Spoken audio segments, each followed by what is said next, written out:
Hi guys, this is Mr. Jackson-Bentley going over your third lesson for video production.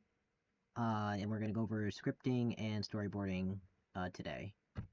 I also had previous assignments going up, but I don't think I have the time to go over them right now. They're going to be in the Google Classroom soon, so you can look at those in your free time. I just don't think I can handle them right now. Also because my policy on me doing these assignments with you is going to change. I'll still do them with you, but I'll explain that more in a later lesson.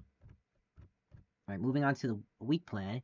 So this was at the start of I believe it was the 22nd or so, last week of February, in which I explained to you guys that the first week, or excuse me, the first lesson of that week will be going over something related to video production, or specifically to video production, because this is a class about video production, so we got to talk about topics like that.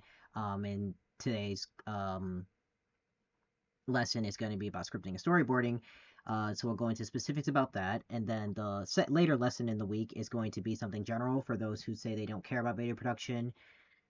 I'm sorry, either if it was against your will, you're going to need to take this class and engage in the material. But I will try to accommodate by having a lesson somewhat related to video production, but can be applicable to anything else in life. Alright, so starting with today's lesson, I want you to pause the video here and tell me what is a script and why is it used? Just general uses of it. Okay, so a script is pretty much just a document. It's just text of a play, movie, video game, broadcasting, podcast, whatever you want it to be. It's not when I first asked this question in class, I know a lot of people said it's just things that tell what actors need to say and what they need to do, which is true. But that's not the only thing that script has, and we'll get into that in more detail. I just don't want people to have that uh close-minded thought. So how do you write a script? Or when I asked this, I know many people said they knew what a script was, but couldn't write one themselves. So let's say I give you the scenario, which I'll read out. You and a friend are at lunch on Friday afternoon and planning on hanging out that weekend. You suggest that you go to the mall on Saturday, but your friend says they have too much homework that day. They then offer Sunday morning, but you realize and explain that you have to help your parents with chores. They sigh and ask if Sunday afternoon works, clearly saddened by the fact they wouldn't have as much time to hang out with you as they originally anticipated. You open your mouth to say yes, but pause. You see the look of worry in your friend's eyes and don't want to give them false hope. You pull out your phone and check your calendar in order to make sure you have nothing going on then. You see your excuse me. You see you're free and your eyes light up. You put your phone down, look up at your friend and tell them yes. They smile and you both go back to eating your lunch. Now I asked people, or at least want you to tell me, is this a script? Um, and I know when I asked this in class, some people said yes, some people said no. The people who said yes was like, yeah, it tells people what's going on. It tells the general scene setting of when this let's say shot is taking place. But the people said no were like, well, yeah, but it doesn't give specifics. Um, Such as what dialogue specifically you and the other person are saying. I understand you guys are probably putting yourself into the position of you, but what does the friend look like? Is it someone you know you're very close to, or is it just someone you started talking to last week? Where exactly are you in the cafeteria? There's a lot of things missing in this quote unquote script, which I'm not going to call a script. It's just more of a synopsis of what's going on. Um, but surprise, this is actually going to be your assignment later on. But we'll get into that later. I first want you guys to keep this in the back of your mind about, okay, how do I write a script of this? And this video does answer that very well. I will highly recommend you. Well, you will. If you want to pay attention to this class and get a good grade on the next assignment I'm going to talk about, you will pause this video here and watch this one. And the link should be, if you have access to the slides, which you should if you're watching this video, you should have access to this video by clicking on the slide and just clicking this picture. Right. So assuming you did that, the video goes over a lot of things that you may not have even considered that a script does. I know she talks about sound design, such as if the camera or the scene is taking place either in or outside, changes a lot of things, such as if the sound designer needs to tweak their hardware in order for it to be compatible with the scene. There are things like time of day or weather conditions that can change things like lighting, technical things. It's not just like the script isn't just for the actors themselves and what they need to do. It definitely is, and that is a very big part of a script, or why a script is written, but that's not the only use case for it. There are many people in part of the video production crew that require a script, and it gives them more details to understand what is going on. I know we talk about time of day, weather conditions. I remember in the video, she was talking about I think it was a cup of coffee, and she was saying, why is it so cold? But she needed to specify that it was the coffee, because they could have also been outside, in which the weather could have been cold, because, it's currently winter.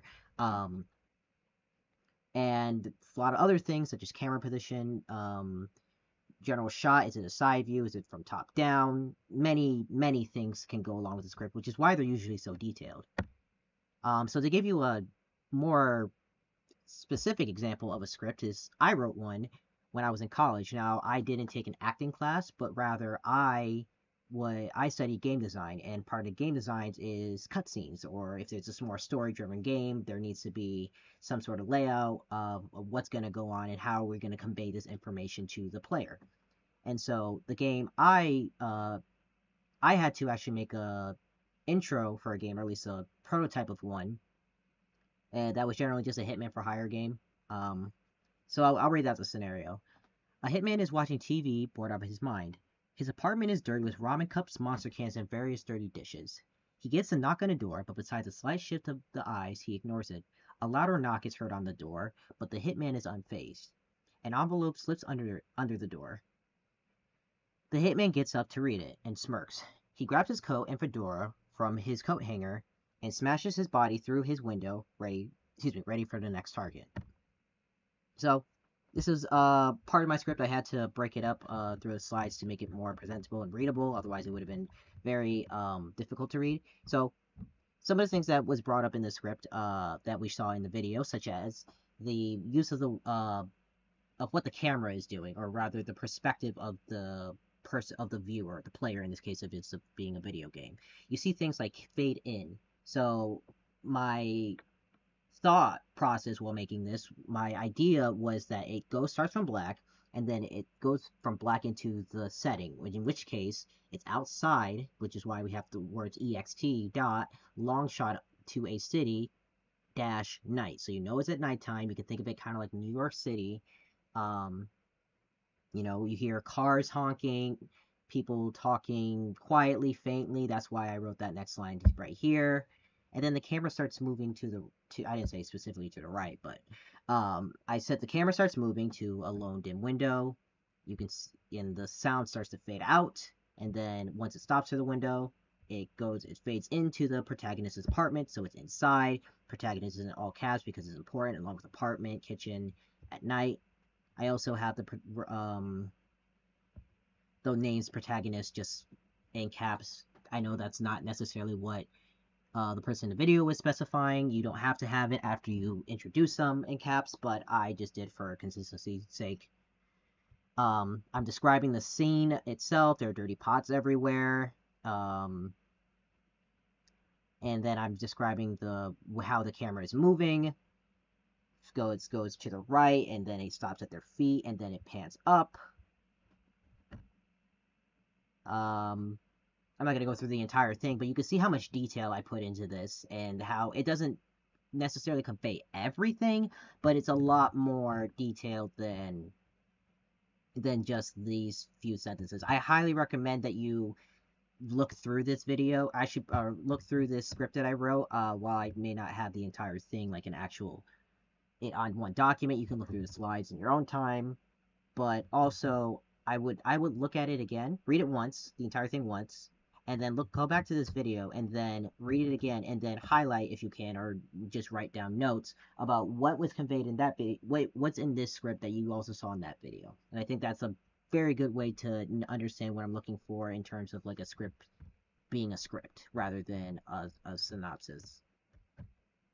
So, we'll get back to the scripts in a minute. I want to switch our attention to storyboarding. Storyboarding is very similar to scripting in terms of it being something used to understand how we want a scene to be played out, but instead of it being just words, it's also it's most of the time pictures, or excuse me, drawings. It can be also pictures.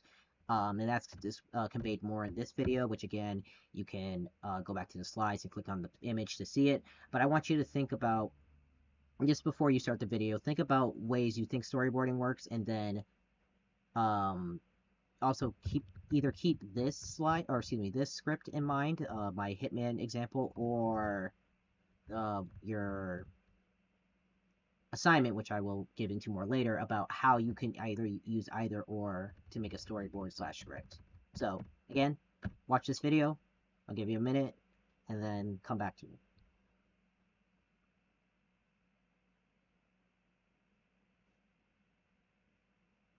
Okay. So I also made a storyboard based on my Hitman game. It has the same story, whatnot, nothing new. So literally I took the script that I made and then I turned it into a storyboard, which is very good reason to have both. It's You just have a better way. Some people are very good at describing with their words, while some people convey their words better or their thoughts better with pictures and drawings, and or as the video did, they also said animations or claymations. There are many ways you can convey how you want your product to look. I just used very basic drawings because I don't know how to draw, and you don't need to, as stated in the video. But there are many templates. You saw in the video there were many, but generally they have three key features. First one is the frame count. It may not be called a frame, maybe called a slide, but whatever it is, however it's called, it's just a way to understand where does this drawing appear in sequence. Because while this is this right here I did digitally, sometimes you need to do this physically, and you might have like hundreds of papers all over the place, and it's very good to have some way to understand which one goes where in order, in case you, I don't know, run into someone and then papers go flying all over the place, and if you don't have an account, then you're kind of screwed. Or maybe you need to insert something in between pages, and then you can just scribble out, okay, was originally 102, but now I want to make this 103. Either way, you just need to have a count to know where things are going.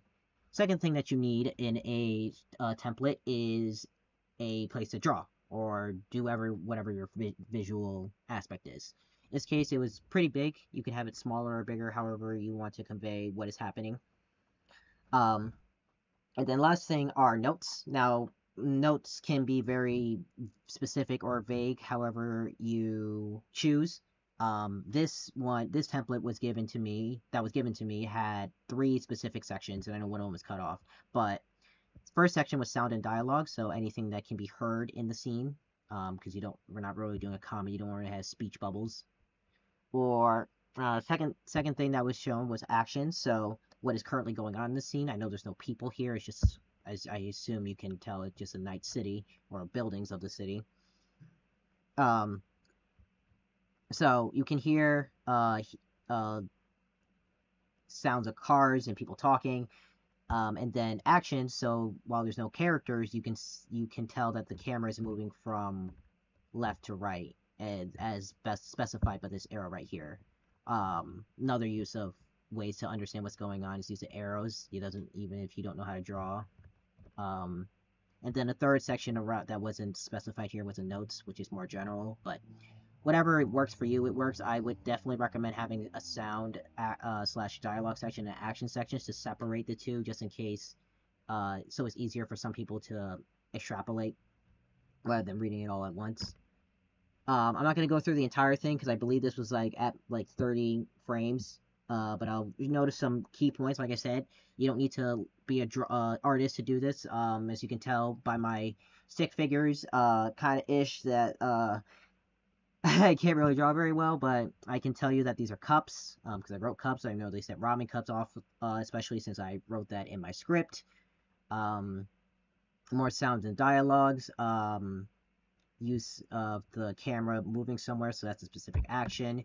You can tell here that the camera is moving right, especially since this object on the left that I drew, which is a fridge. I hope that was made clear, but you can tell it's moving from the right because right here the fridge is on the right and the next thing is on the left. More uses of arrows and explain what things are just to get a better idea, visual idea of what I want things going on. You can use, I understand I said before that you don't need to use sound, or you shouldn't, or excuse me, you shouldn't put dialogue in the uh, frame or drawing, but you can use things like onomatopoeia, such as someone here knocking on a door, so that's why I said knock knock.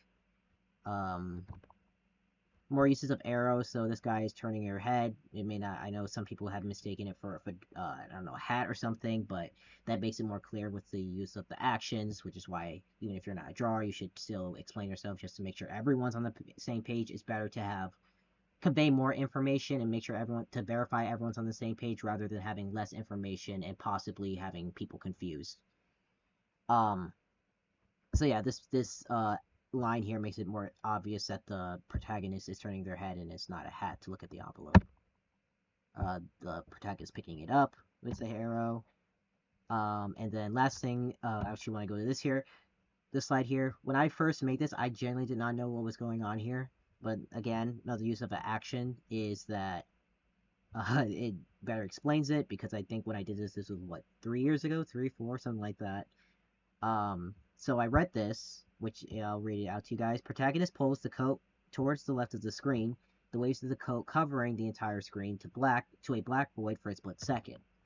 So going back to the previous frame, this makes it more obvious that the protagonist is reaching out to the right to grab his coat, and then he pulls it, yanks it back, and that's more obvious with the use of the arrow going to the left and this action line, and then what is supposed to be the trench coat flowing over the camera.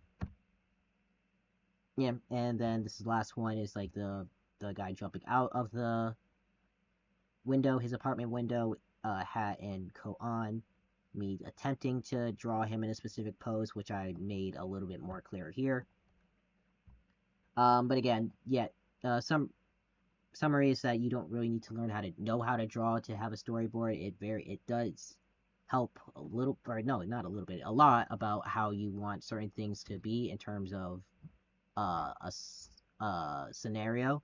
I assume when you guys first initially read my script, you guys had different ways of interpreting what my vision was for this game, or at least this cutscene. And I hope that the storyboard does give you a better understanding of what I was looking for, and you guys may not have all the details the same, but generally you understand what I want in this case.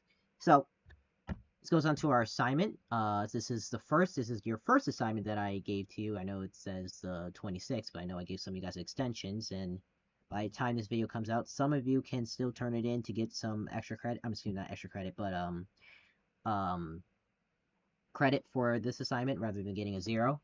So, given the lunch scenario that I already described in the previous slides, but is also at the bottom of this slide, I want you to write a script in the screenplay format. So look at my example of my Hitman script and use the video as a resource to follow that format. It must include all of the details stated in the prompt, including actions and environments, such as time of day and location. Include at least 6 sentences of dialogue. Be creative, but please, please, please keep it school appropriate. Rule of thumb is if your grandmother or guardian equivalent wouldn't say it or wouldn't like you hearing it from you, I don't either.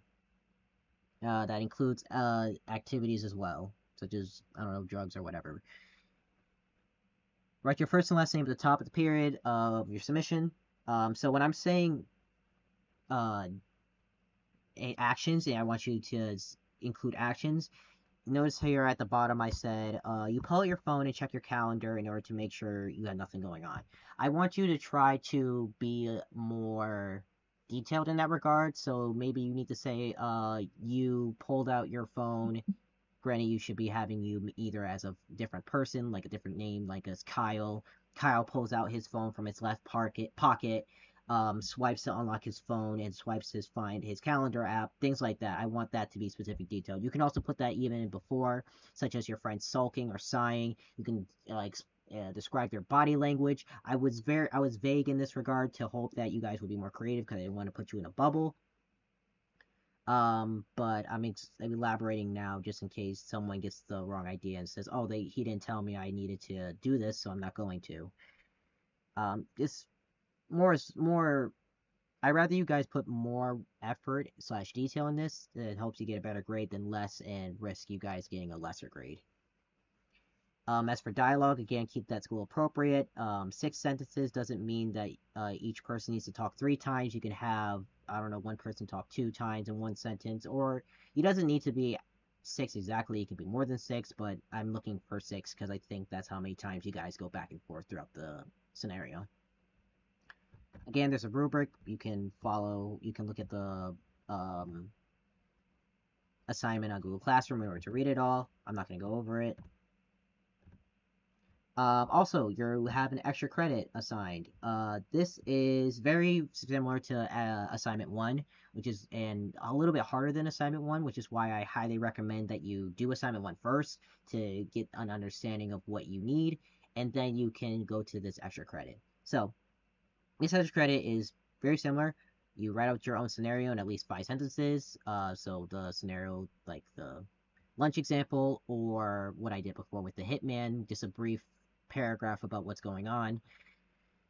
And then you can either choose to create a script, can pretty much follows the same format of your assignment 1, or you can do a scenario. Do not do both. I will not be grading both. I will most likely just do the script because that's easier for me to grade. Even if one deserves more credit, I will be just grading the first one I see. So please do not do both, assuming that you will get more credit for one. You will not. Regardless of you do a script or a storyboard, there should be at least 3 sentences of dialogue. So please don't, unless you guys are doing talking animals or something, please don't do something like that. You can be creative, you can have fantasy and whatnot, but don't write yourself into a corner.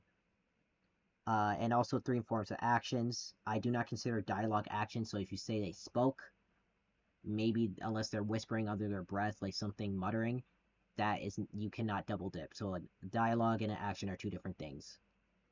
And again, write your first last name at the top. And then there's a rubric. Again, you can look at the rubric on Google Classroom in order to see what I'm looking for. And I have more resources. These are just random things I found. I'm not going to click on them because it's going to mess up my whole recording layout.